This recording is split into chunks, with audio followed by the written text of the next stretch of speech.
ஜெய் ஸ்ரீ மாத்திரை நமக நமஸ்காரம். இந்த ராகு கேது பயிற்சி கடக ராசியை பொறுத்த வரைக்கும் ராகு வந்து 9ஆம் இடத்துலேருந்து 8ஆம் இடம் அஷ்டமஸ்தானத்துக்கு ராகுவும், கேது வந்து 2ஆம் இடத்துலையும் இருக்குது. இந்த ராகு கேது பயிற்சி இப்போ தான் வந்து உங்களுக்கு அஷ்டமத்து சனி முடிஞ்சிருக்குது. ஆனால் இந்த ராகு கேது பயிற்சி வந்து அவ்வளோ ஒன்றும் சிறப்பாக இல்லை. அஷ்டமத்தில் வந்திருக்கக்கூடிய ராகு சம்டைம் நல்ல அதிர்ஷ்டத்தையும் கொடுப்பாரு, அதே நேரத்தில் சில நேரங்களில் வந்து கண்டங்களையும் கொடுத்துருவாரு. 2ஆம் இடத்துல வந்திருக்கக்கூடிய கேது வந்து வருமானத்தில் தடையும், அது மட்டும் இல்லாமல் குடும்பத்தில் சிறு சிறு பிரச்சனைகளையும் உண்டு பண்ணுவார். இந்த மாதிரி விஷயங்களெல்லாம் தவிர்க்கணும், உங்களுக்கு நல்ல பலன்கள் கிடைக்கணும் அப்படின்னா மார்க்கண்டேய புராணம் இருக்கு இல்லையா, அதில் ஸ்ரீ தேவி மகாத்மியத்தை வந்து பாராயணம் பண்ணுங்கள். உங்களுக்கு தொடர்ந்து 45 நாளுக்கு வந்து நீங்கள் தேவி மகாத்மியம் வந்து பாராயணம் பண்ணிங்கன்னா ரொம்ப ரொம்ப நல்லது. அது வந்து உங்களுக்கு வந்து நல்ல வாழ்க்கையில் எவ்வளோ பெரிய தோஷமாக இருந்தாலும் அது போக்கும்.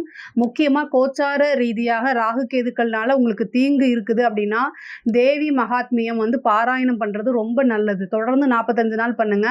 அப்படி பண்ண முடியல அப்படின்னா ஒவ்வொரு திங்கக்கிழமையும் தேவி மகாத்மியத்தை படிங்க.